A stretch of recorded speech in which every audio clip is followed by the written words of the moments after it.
Saludos, les habla la doctora Lisbeth Guerra. Para mí es un honor conversar con todos ustedes acerca de un tema tan relevante como lo es el abordaje epistemológico de la investigación en el marco del doctorado. Estoy con ustedes gracias a la invitación que muy amable me realizó la doctora Dexia Soaje. Asumir una posición epistemológica frente a un objeto de indagación científica implica ubicarse en los dos niveles de constitución del conocimiento. Esos dos planos se corresponden con variables de tipo nociológica y variables de tipo ontológica. Cuando hablamos de las variables de tipo nociológica, estamos hablando necesariamente de las condiciones que hacen posible el conocimiento, y cuando hablamos de las variables ontológicas, estamos hablando de los filtros precognitivos que presenta el sujeto cognoscente al momento de abordar el objeto de estudio. Las variables nociológicas se corresponden con lo que en la filosofía de la ciencia ha sido debatido y testeado ampliamente, como lo es el empirismo y el racionalismo. Cuando hacemos el cruce de esta variable nociológica con la variable ontológica, que se corresponde con la posición precognitiva del sujeto, en este caso son dos posiciones, una posición realista y una posición idealista. Las diferentes combinaciones dan como resultado diferentes tipos de enfoque de teorías del conocimiento, de cómo abordar el conocimiento.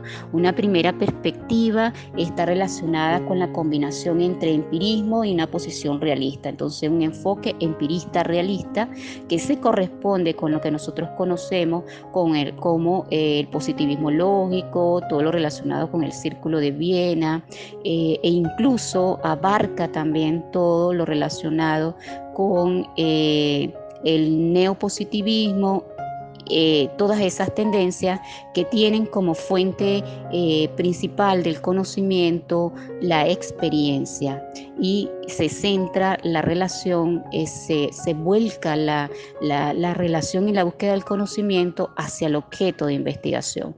Son ciencias totalmente basadas en la objetividad. Otra de las variantes que se da allí como enfoque epistemológico está relacionado con el enfoque empirista e idealista. Este enfoque empirista e idealista parte de un proceso de inducción reflexiva que toma en consideración la relación entre el sujeto y el objeto de investigación. Ya no es una relación totalmente pasiva frente a la experiencia, sino que hay una reflexividad por parte del sujeto. Un ejemplo de este tipo de enfoque lo observamos en la etnografía. Otro de los enfoques que surge a partir de todas esas combinaciones es el enfoque racionalista realista. El enfoque racionalista realista se ubica en esos sistemas de abstracción y sistemas lógicos, matemáticos, a partir de la deducción, una deducción controlada, o lo que se conoce como los aportes de Popper, pero también la ciencia que se realiza a nivel de la física teórica. Podemos nombrar como ejemplo la ciencia que realizó Einstein, Chomsky, entre otros. Se trata de partir de un sistema lógico racional donde las condiciones cognoscitivas del sujeto son importantes en la elaboración de sistemas lógicos teóricos para poder abordar la realidad. Pero sin embargo está anclada a la realidad, se parte de la veracidad de los hallazgos que se puedan encontrar en la realidad. Un elemento importante que hay que destacar, una diferencia allí, es que cuando hablamos del enfoque empirista, bien sea en su versión idealista o en su versión realista, asumen el objeto de conocimiento o objeto de estudio como un objeto transparente, se presenta tal cual y no hay muchas dificultades para poder aprender ese objeto de conocimiento. Mientras que cuando se asume una posición desde el racionalismo, se está asumiendo que la naturaleza del objeto de estudio es una naturaleza opaca que no está dada a simple vista, que hay elementos que están ocultos a lo interno de ese objeto de investigación al que no se puede acceder fácilmente sino a través de la imaginación. Un ejemplo, podemos colocar el ejemplo para estudiar el sol. No se puede colocar un laboratorio cerca del sol, por lo tanto, a través de un proceso deductivo, a partir de un proceso lógico de cálculo, de pensar ese objeto, que se puede indagar acerca de la naturaleza, en este caso del sol. Cuando hablamos de la posición empirista en cualquiera de sus versiones, idealista o realista, estamos hablando de una ciencia de lo observable, del objeto observable. Mientras que cuando nos ubicamos en el plano del racionalismo, en sus dos versiones, realista e idealista, estamos hablando de una ciencia de lo calculable o lo pensable. El enfoque racionalista idealista, que es otro de los enfoques, es un enfoque menos abstracto y lógico que el racionalismo realista, porque el racionalista idealista incorpora la reflexividad del sujeto y por lo tanto hay una argumentación reflexiva en el proceso de conocimiento, de producción del conocimiento. Un ejemplo de estos enfoques podemos encontrarlos en las grandes teorías elaboradas por Carlos Marx, por Sigmund Freud, por la teoría crítica. En este enfoque también podemos ubicar la hermenéutica y todas estas tradiciones de la filosofía continental desde una posición racionalista, idealista, aun cuando hay otras variantes.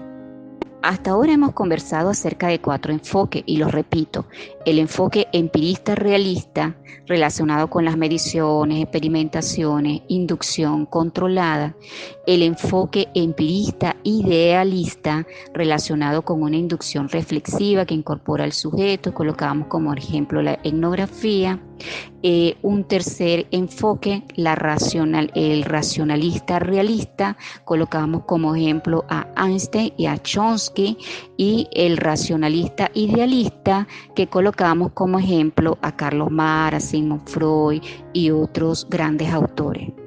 Ahora bien, retomo, para el abordaje epistemológico de la investigación es muy importante entonces tener claridad acerca de la naturaleza del objeto de estudio, asumir una perspectiva precognitiva. Esas perspectivas precognitivas de las que mencionábamos, posiciones realistas, idealistas, pero también podemos tomar como elemento para teorizar acerca de la producción del conocimiento la propuesta que hace Popper de los 3 mundos.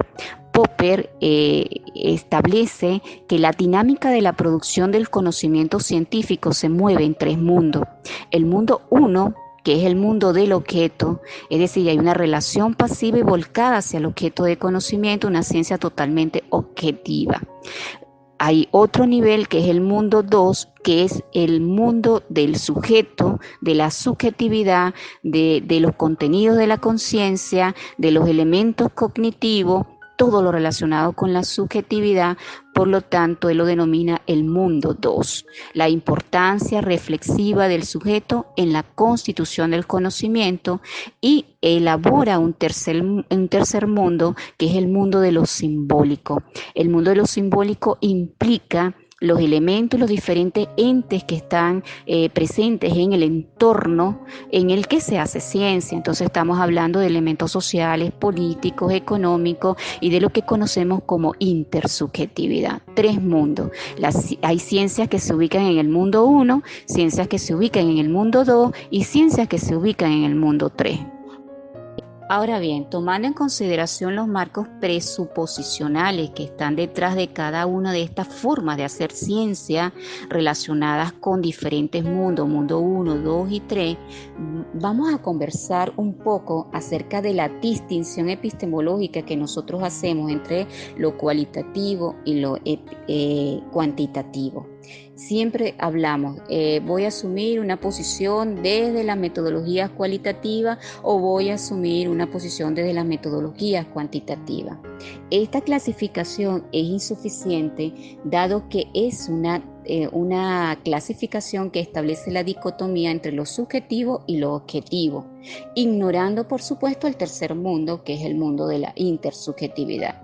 Si nosotros aplicamos esta posición, entonces estaríamos dejando por fuera posiciones intersubjetivas relacionadas, por ejemplo, con la Escuela de Frankfurt, relacionadas con metodologías que tienen que ver con participación, metodologías comprometidas, con investigación, acción, etcétera. Estaríamos dejando de lado todas estas implicaciones de tipo epistemológicas cuando hablamos de la intersubjetividad, porque esa división que se hace entre lo cualitativo y lo cuantitativo solo toma como criterio la objetividad y la subjetividad, pero no incorpora la intersubjetividad. Y finalmente, porque sé que ya les he enviado varios audios, es importante la posición epistemológica, dado que te establece una especie de mapa sobre el territorio. Cuando asumimos una posición epistemológica, vamos a estar claros acerca de la naturaleza del objeto de estudio, vamos a estar claros acerca de las teorías que van a estar incorporadas en lo que se ha denominado marco teórico, marco referencial, y vamos a estar claros acerca de la metodología. El punto central neurálgico para poder establecer orientarnos en ese terreno que conocemos como investigación es una posición epistemológica. Es muy importante.